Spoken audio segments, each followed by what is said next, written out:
isku soo noqod wanaagsan asxaabteeda qaaliga ah waa anigoo ah Dr. Idil halkaad naga daawanayso waa YouTube-kayga haddii aad nagu cusub tahay soo dhawow haddii aad hore noola joogtayna waad ku mahadsan tahay daawashada muuqaalka sidee qofka Soomaaliga ah ugu warqabi karaa caafimaadka maskaxdiisa in badan oo inaga mid ah waxay ku dadaalaan inay helaan cunto caafimaad leh jimicsi inay sameeyaan inay socdaan haddana waxay la nool yihiin daal badan xanaaq badan dulqaad la'aan buuq iyo in ay gudaha ka gubanayaan mana ogo sababta in ay tahay in ay jirto xaalad caafimaad daro oo dhanka maskaxda ah haddaba maxay tahay ka warqabka caafimaadka maskaxda ka warqabka caafimaadka maskaxda waa in aad ka warqabtid oo dareentid jirkaaga fariimaha uu kuu soo diraayo hadday noqon lahayd daal hadday noqon lahayd sida hore firfircoonidaada inaadan u haysanin diirad saaridaada niyadaada farxadaada dareemaha jirkaaga uu kuu soo diraayo fariimahaasi waa in aad baratid oo aad fahantid sidoo kalena aad ku baraarugsanaatid in uu jirkaaga isbedel ku socdo hadday noqon lahayd dhanka maskaxiyan iyo sida aad u fikiraysid iyo jir ahaan waxa aad ka dareemaysid waa inaad ku baraarugsanaatid marka tacriifta waa intaas in aad ka warqabtid dareemahaaga iyo jirkaaga waxyaabaha isbedelka ee ku dhacay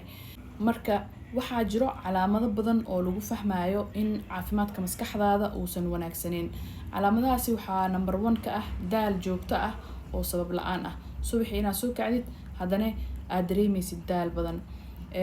waxaa ka mid ah qof mar walba kacsan inaad tahay oo xanaaq fudud ama xanaaqsan ama nervous ah oo dulqaad aanan lahayn sidoo kale inaad dareemaysid niyad jab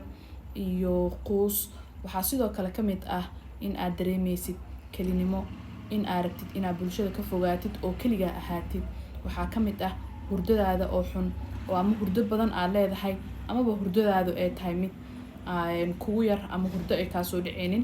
cuntada marka la yimaado cunto badan in aad cuntid amaba cuntadaada inay tahay abitaadku inuu kaa xiran yahay xusuustaada marka ay noqoto hilmaan badan inaad leedahay diirad saaridaada inaa wax diirad aadan saari karin oo kale ama focuska uu kaa xun yahay ama concentration diiradaada inaa waxba ku saari karin midda ugu dambeysana inay tahay jir xanuun inaad dareemaysid oo jirka xanuun badan aad ka dareemaysid korka dhan uu ku xanuunayo intaas marka laga soo tago adiga sidee uga warqabi kartaa xaaladda caafimaadka maskaxdaada inaa caafimaadka maskaxdaada ka warqabtid wax kugu soo duxayo oo maalinla aad ku fahmi kartid ma ahan si aad u ogaatid ama ugu warqabtid caafimaadka maskaxdaada number 1 waxaa sameysaa diiwaan ama wax qorid ama journaling wax loo yaqaano dareemahaaga qor maanta sidaad dareemaysid qor jirkaaga waxaa ka dareemaysid qor isbedelka kugu dhaca qor ha dhayalsan yacni waxyaabaha aad dareemaysid daily journaling aad samaysid waxaa ku fahmi kartaa xaaladaada shalay sidee ahayd maanta sidaa tahay number 1 marka si aad ugu warqabtid amaba u ogaatid caafimaadka maskaxdaada journaling sameey sidoo kale waxaa sameysaa la hadal qof aad ku kalsoon tahay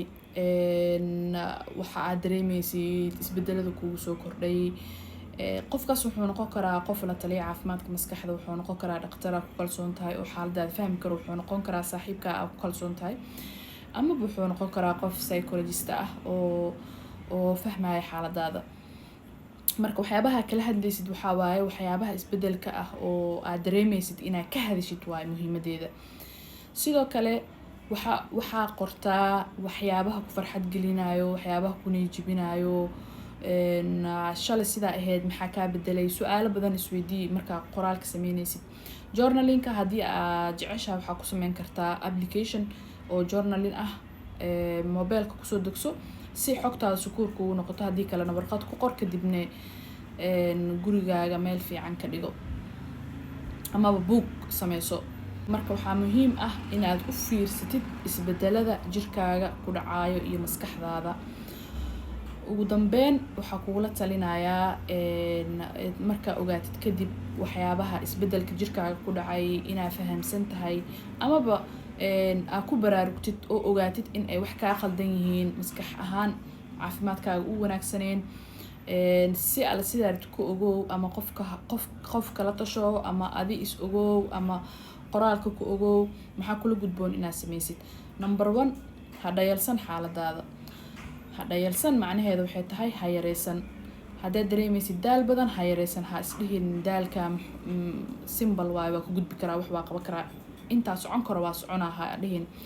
fariimaha jirkaaga uu kusoo diraayo waa in aadan dhayalsan oo aadan yareysanin. qodobka labaadna waxay tahay inaadan dhihin waxaan waa ka gudbayaa,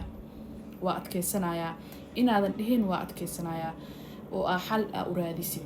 qodobka saddexaadna waa mid ugu muhiimsan in aad caawimaad raadsatid. caawimaadaas waxay noqon kartaa qof la taliya caafimaadka maskaxda oo caafimaadka maskaxda fahamsan, qof psychologist ama qof dhakhtar ah. intaas inaad caawimaad ka raadsatid. sida aan ugu dadaalno caafimaadka jirkeena oo isbitaalada lacaga badan loogu bixinayo loo tago dhaqaatiirta, sidaas si lamid ah waxaa u baahan tahay caafimaadka maskaxdaada in aad maalgelisid. hadday noqon lahayd sessions haddaa gadan kartid inaad gadatid, hadday noqon lahayd waxyaabaha horumarinaha caafimaadka maskaxdaada inaad ka shaqaysid, intaba in aad ku dadaashid. waa ku mahadsan tahay daawashada muuqaalka. waxaan rajeynayaa inaad wax badan ka faa'iideen. maanta laga bilaabo haddii calaamadahaas aad ku aragtay oo ku tusaayo in caafimaadka maskaxdaada uu aada u wanaagsaneen, raadi sida aad ku bedeli lahayd. dhan walba oo aad raadin kartid oo aad ku heli kartid support ku raadi insha allah. mar kale waa idiin mahad celinayaa daawashada muuqaalka. subscribe asxaabtaadana la wadaag. mahadsanidin.